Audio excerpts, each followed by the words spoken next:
Wanna with me? Hai hai hai, Rima comeback. Gimana nih kabar kalian? Semoga selalu sehat supaya bisa staycation sini. Amin.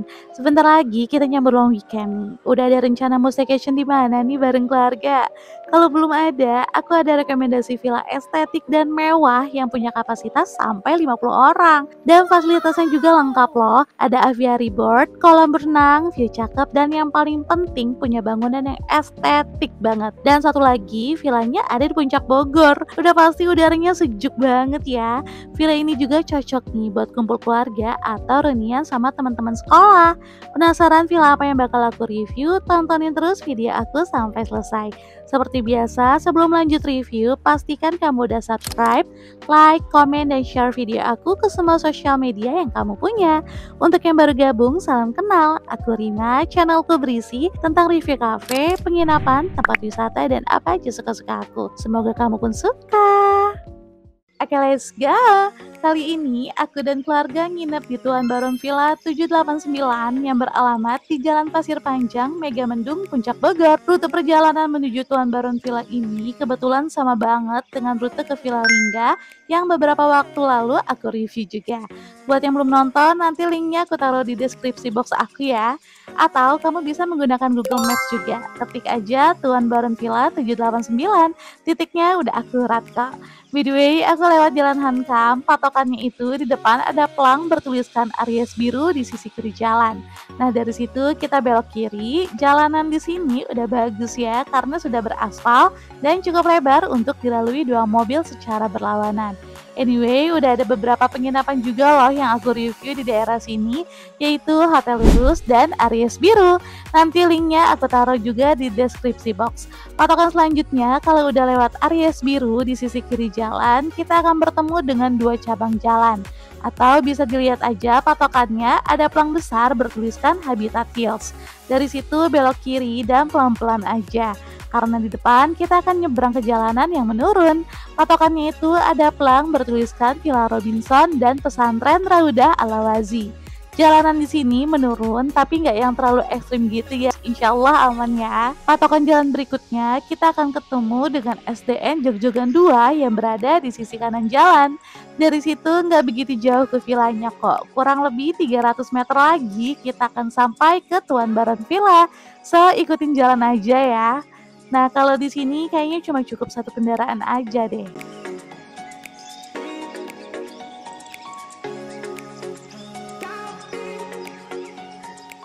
And finally, kita udah sampai di Tuan Baron Villa. By the way, dari jauh udah kelihatan ya, karena ada pelang Tuan Baron Villa di area depan villanya. Langsung aja yuk kita villa tour. Tuan Baron Villa ini punya dua bangunan villa dalam satu area, yang dimana terdapat satu bangunan utama dan bangunan tambahan. Aku review satu-satu kok. Dan di area depan ini merupakan area parkir yang cukup menampung 4-5 mobil. Dan kata housekeepernya ada tambahan parkir dekat rumah warga. So, untuk parkiran bakal aman ya kalau lebih dari 5 mobil. Nah, kalau motor bisa parkir di sini. Ini enak sih, ada atapnya gitu. Jadi untuk motor aman dari hujan dan panas. Suka banget deh sama fasad dari si Tuan Baron Villa ini. Simple, teduh, tapi kelihatan classy. Di depan pintu masuk ini ditanemin beberapa tanaman hias. Jadi terlihat lebih asri dan cantik. Langsung aja yuk kita masuk ke area dalam villanya. By the way, yang ini merupakan bangunan utama ya. Di sini terdapat fasilitas 2 lantai yang dilengkapi dengan living room, 2 area dapur, 5 kamar tidur, 2 toilet sharing, 3 private bedroom, biliar, balkon, dan kolam berenang. Pas masuk, kita akan langsung disambut dengan desain industrial yang simple dan didominasi oleh warna putih dan abu-abu dari semen atau kayak bangunan unfinished gitu. Tapi justru terkesan modern dan mewah, ditambah beberapa furniture-nya itu berwarna biru langit. Dan ini luas banget loh. Di bagian depan terdapat sofa dengan beberapa bantal. Jadi ini tuh bisa dijadiin sofa bed juga guys. Di dekat area sofa merupakan toilet sharing atau lebih tepatnya kayak powder room. Karena hanya terdapat kloset duduk, cermin, dan wastafel. Kita move ke area living room. Villa ini konsepnya itu open space ya. Jadi living room dan area dapur bersih itu terhubung. Nah, ini merupakan area living room-nya. Terdapat beberapa sofa yang nyaman dan dilengkapi dengan beberapa bantal sofa juga. Dan ada smart TV yang berukuran besar yang sudah terhubung dengan Wi-Fi. FYI, untuk karaoke set dan extra bed itu merupakan fasilitas berbayar di luar biaya sewa villanya ya. Oke, kita lanjut lagi. Ini masih di area living room-nya yang bisa digunakan untuk kumpul bareng keluarga dengan konsep lesehan, dilengkapi dengan karpet dan ada daybed rotan. Jadi bisa digunakan untuk duduk santai dan sekaligus tempat tidur juga. Nah, di depan daybed ini ada beberapa furniture storage dan lemari hias gitu. Untuk storage itu dikunci ya guys, biasanya sih digunakan oleh si ownernya. So, bukan untuk tamu. Nah, karena suhu udara di sini cukup dingin, jadi tidak disediakan AC, tapi ada kipas anginnya kok. Dijamin gak akan kegerahan sih. Dan terdapat permainan catur yang dimana aku salfok nih sama bapak pencaturnya ini. Kita bergeser ke area dapur. Nah, di villa ini terdapat dua area dapur, yaitu dapur bersih dan dapur kotor. Yang di dekat living room ini merupakan dapur bersihnya ya. Fasilitasnya terdapat meja makan yang panjang dengan beberapa sofa empuk. Ini kelihatan mewah banget gak sih furniturnya? Duduk di area makan juga betah berlama-lama jadinya. Oke, lanjut kita review area dapur bersihnya. Di area ini terdapat wastafel untuk sekedar cuci tangan aja. Dan ada kitchen set, alat makan dan minum yang diletakkan di kabinet.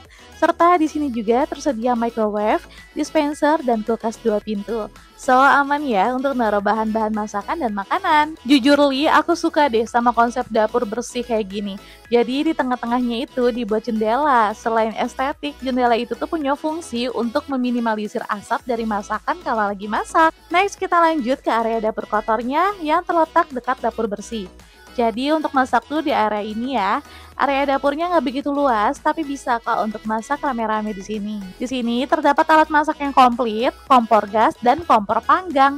Untuk alat masaknya ada yang ditaruh di kabinet ya, so nanti bisa dicari aja kalau mau digunakan. Dari dapur kita move ke kamar tidurnya. Jadi di lantai 1 ini terdapat 2 kamar tidur. Nah, 3 kamarnya lagi tuh berada di lantai 2. Untuk kamar pertama terletak dekat living room dan daybed. Kamar ini tuh luas banget, jadi bisa dibilang master bedroomnya. Dilengkapi dengan kasur tipe king size yang empuk banget, 3 bantal, 1 bantal guling, dan selimut tebal. Di samping kiri kanan tempat tidur terdapat lemari dan meja. Nah, di samping kanan terdapat lemari besar yang bisa difungsikan untuk taruh beberapa perlengkapan kita seperti baju. Dan di samping kiri tempat tidur terdapat meja kayu yang dilengkapi dengan alat sholat dan lampu tidur, serta terdapat fasilitas kipas angin. Nah, untuk kamar pertama ini terdapat private bathroom yang sudah dilengkapi dengan water heater. Tapi untuk dental kit dan handuk bisa dibawa masing-masing ya. Wah, makin betah deh untuk berlama-lama di kamar. Kalau ini merupakan pintu yang terhubung ke area teras depan villanya. Move ke kamar kedua yang berada dekat area biliar dan kolam renang. Nah, untuk menuju kamar kedua ini kita melewati area living room terlebih dulu. Untuk fasilitas di sini nanti aku reviewnya ya. Kamar kedua ini tuh cukup besar juga dan ada private bathroom. Sudah dilengkapi dengan kasur tipe king size yang empuk banget, 2 bantal, 1 bantal guling, dan selimut. Di samping tempat tidur terdapat storage untuk taruh perlengkapan kita seperti baju dan lain-lain. Anyway, di kamar kedua ini nggak tersedia lemari besar ya. Nah, ini aku salfok banget ya sama lampu tidurnya yang estetik banget. Di pojok dekat area kamar mandi ini terdapat lemari kayu dan kipas angin. Kamar mandinya nggak begitu luas, tapi nyaman kok. Sudah dilengkapi dengan wastafel dan water heater. Tapi menurutku untuk penerangannya cukup temaram sih ini. Oke deh, kamar 1 dan 2 sudah aku review. Sekarang sebelum lanjut ke kamar ketiganya, aku mau kasih tahu dulu fasilitas yang ada di sini. Untuk area ini tuh mungkin sama kayak backyard kali ya. Nah, di sini merupakan area biliarnya. Ada kolam renang dan ada area untuk barbekyuannya juga. Di samping biliar terdapat meja kayu yang panjang dan beberapa bangku rotan untuk sekedar bersantai bareng keluarga sambil main biliar dan nikmatin udara segar di sini. Nah, kalau ini merupakan area barbekyunya. Terdapat alat barbekyunya juga ya. Untuk arang tidak disediakan, jadi bisa dibawa sendiri. Untuk area ini sudah dilengkapi dengan atap kayak gini. So, aman sih walaupun barbekyuan dalam kondisi hujan. Di area belakang ini juga tersedia taman mainan dan ada aviary birdnya. Wah, anak-anak pasti seneng banget ya main di area ini. Ditambah banyak pepohonan yang ditanam di sini, jadi bikin suasana sejuk dan asri. Nah, kalau pagi tuh enak banget loh grounding di sini. Di samping taman merupakan villa kedua atau villa tambahan. Nanti aku spill. Di taman ini tersedia beberapa bangku estetik, jadi makin enak deh untuk nikmatin suasana sambil minum teh anget kayak aku. Nah, kalau ini merupakan area aviary birdnya. Jadi di sini ada beberapa burung dan bebek. Dijamin deh, bocil-bocil betah banget main di area ini.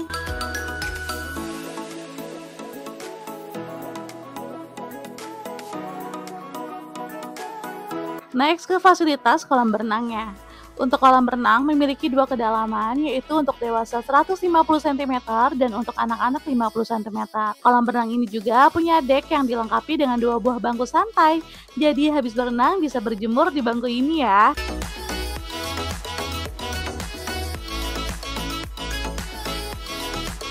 Fasilitas lainnya terdapat area bilas yang letaknya itu di dekat area aviary. Nah, untuk kamar bilasnya sudah dilengkapi dengan water heater juga. Oke deh, untuk area bawah udah aku spill semua. Sekarang yuk kita ke lantai 2-nya. Untuk menuju lantai 2, kita akan melewati tangga yang berada di dekat dapur. Nah, untuk tangganya juga ini estetik banget sih dengan konsep tangganya yang unfinished dan pegangan tangganya itu terbuat dari kayu yang udah pasti kuat banget. Jadi perpaduan warnanya itu memberikan kesan hangat. Di lantai 2 ini terdapat fasilitas 3 kamar tidur, balkon, dan toilet sharing. Nah, kalau ini merupakan area balkonnya yang dilengkapi dengan ayunan, storage, dan beberapa bangku include meja. Dan dari balkon ini kita bisa santai sambil nikmatin view gunung yang Masya Allah cantik banget. Sekarang aku mau spill fasilitas kamar tidurnya. Untuk kamar tidur ketiga dan keempat di lantai 2 ini punya konsep mezzanine ya. Sekarang aku mau tunjukin kamar ketiganya dulu yang terletak di samping kiri toilet sharing. Untuk kamar ketiga ini tuh cukup luas dengan fasilitas kasur single bed tipe sorong kayak gini. Nah, untuk kapasitas kasur di bawah ini muat sampai 3 orang. Di kamar bawah ini juga dilengkapi dengan beberapa bantal tidur dan bantal guling serta selimut tebal. Dan di depan kasur ini ada tempat duduk sofa. Jadi bangun tidur bisa duduk santai dulu sambil nikmatin suasana dari jendela kamar. Terdapat lemari kayu yang besar untuk penyimpanan baju dan perlengkapan lainnya. Untuk semua kamar sudah disediakan kipas angin ya. Oh iya, di sini juga ada penunjuk kiblatnya yang terletak di langit-langit kamar. Sekarang yuk kita ke area mezzanine-nya. Menurutku untuk tangganya ini tuh cukup tinggi sih. Jadi hati-hati aja ya guys. Di area mezzanine ini terdapat area tempat tidur dan rooftop. Untuk kasurnya berukuran kecil dengan tipe single bed yang dilengkapi dengan bantal dan selimut. Dan masih ada space juga untuk tambahan extra bed. Move ke area rooftopnya. Untuk area rooftopnya ini tuh cukup luas ya. Dan di rooftop ini punya view pegunungan serta suasana yang sejuk banget. Untuk sekedar ngelamun sebentar di sini tuh sambil nikmatin segernya udara puncak, enak banget guys.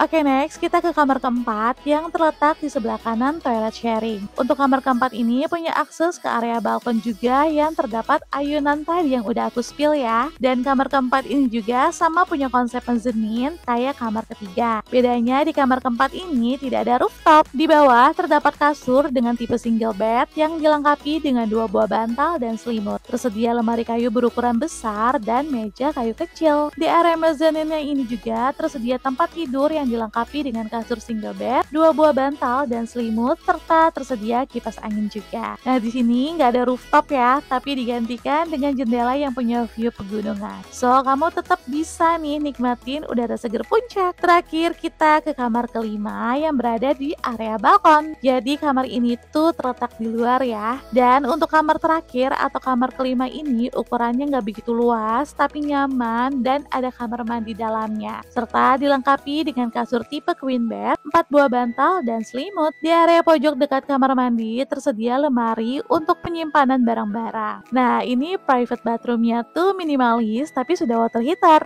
Untuk perlengkapan mandi tidak disediakan ya. Jadi kalau kamu ke bagian kamar atas, nggak PR ke kamar mandinya sih, karena udah ready kamar mandi di dalam. Sekarang aku mau nunjukin toilet sharingnya yang berada di lantai 2. Toilet ini cukup luas dan lebih estetik, didominasi warna putih. jadi terlihat lebih clean. Kamar mandi ini ada dua area, yaitu area kering dan area basah. Oh iya, sudah water heater juga ya. Keseluruhan bangunan utama udah aku review semua. Sekarang ikut aku ke bangunan tambahan di Tuan Baron Villa ini. Jadi villa kedua ini terletak di area belakang ya guys. Untuk akses jalannya itu kita melewati anak tangga. Jadi menurutku ini nggak travel friendly sih. Nah, untuk villa kedua ini punya dua lantai yang dilengkapi dengan area komunal, 4 kamar tidur, 4 private bathroom, dan rooftop. Villa kedua ini punya konsep tropical dengan desain di dindingnya. Jadi kayak vibes Bali gitu nggak sih? Dan didominasi dengan warna putih dan pastel. Nah, di villa kedua ini tuh kayaknya memang didesain tangga gini deh. Jadi tidak disarankan untuk keluarga, saudara, atau temen yang menggunakan alat bantu jalan untuk stay di sini. Karena cukup melelahkan juga ya guys kalau naik turun. Oke, lanjut kita ke kamar pertama di villa kedua ini. Anyway, untuk ukuran di villa kedua ini tuh nggak begitu luas, jadi memang konsepnya itu hanya ruang kamar aja. Nah, kamar pertama ini punya kapasitas maksimal 3 orang. Konsepnya tuh mezzanine ya. Di area bawah terdapat kasur dengan tipe double bed dilengkapi dengan bantal dan selimut. Untuk area mezzanine-nya ini nggak terlalu tinggi dan terdapat kasur dengan tipe single bed yang dilengkapi dengan bantal dan selimut. Untuk kamar mandinya ini terletak di luar kamar dan sudah dilengkapi dengan water heater.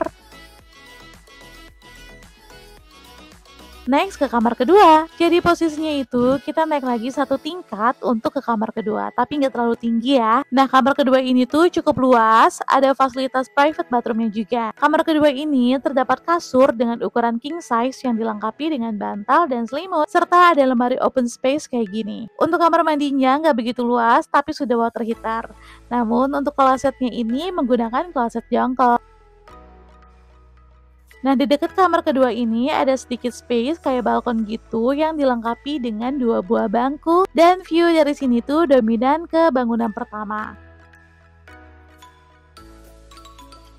Move ke kamar ketiga dan keempat. Untuk kedua kamar ini terletak di area yang sama dengan kamar kedua. Nah, aku mau nunjukin dulu nih kamar ketiganya. Untuk kamar ketiga ini nggak begitu luas, tapi tetap nyaman kok. Dan ada private bathroomnya. Terdapat kasur dengan tipe single bed yang dilengkapi dengan bantal dan selimut. Dan ini dia private bathroomnya yang sudah dilengkapi dengan water heater.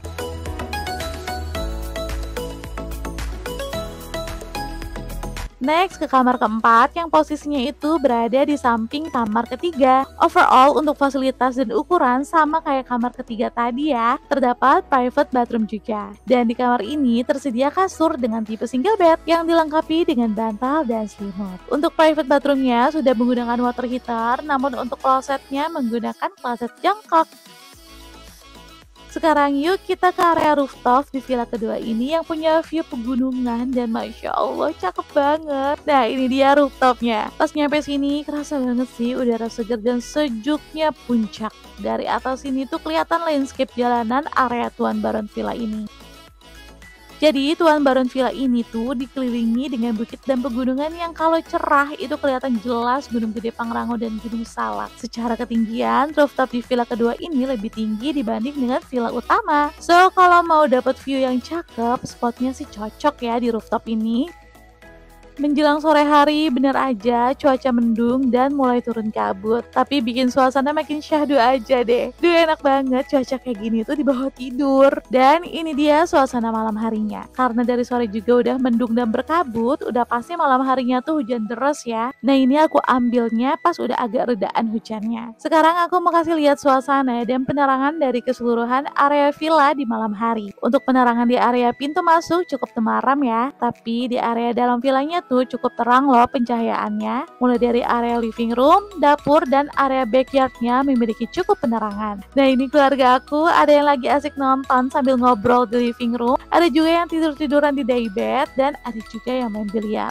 Pokoknya kalau udah di villa tuh memang waktunya bersantai ria ya sebelum nemuin kehektikan lagi. Untuk pencahayaan di kamar juga menurutku cukup terang kok. Tinggal diatur aja sesuai dengan kenyamanan kita.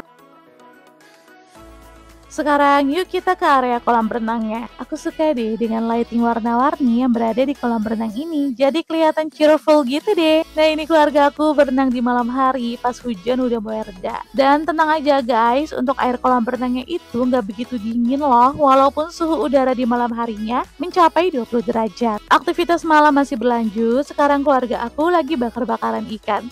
Nikmat banget deh kalau udah kumpul kayak gini terus makan bareng-bareng. Anyway, aku pesen ikan bakarnya di Bay Aquarium. Ikannya tuh fresh, harganya murah, dan bisa request udah dibersihin dan dibumbuin. Nah bisa banget nih kalau kamu mau bakar ikan, pesennya di Bay Aquarium. Info pemesanannya aku taruh di deskripsi box aku ya. Sekarang aku mau spill suasana malam harinya di lantai 2 villa ini. Untuk pencahayaan di dalamnya cukup terang. Nah kalau di area balkonnya cukup gelap sih. Tapi alhamdulillahnya selama aku staycation di sini nggak ngerasa spooky sama sekali.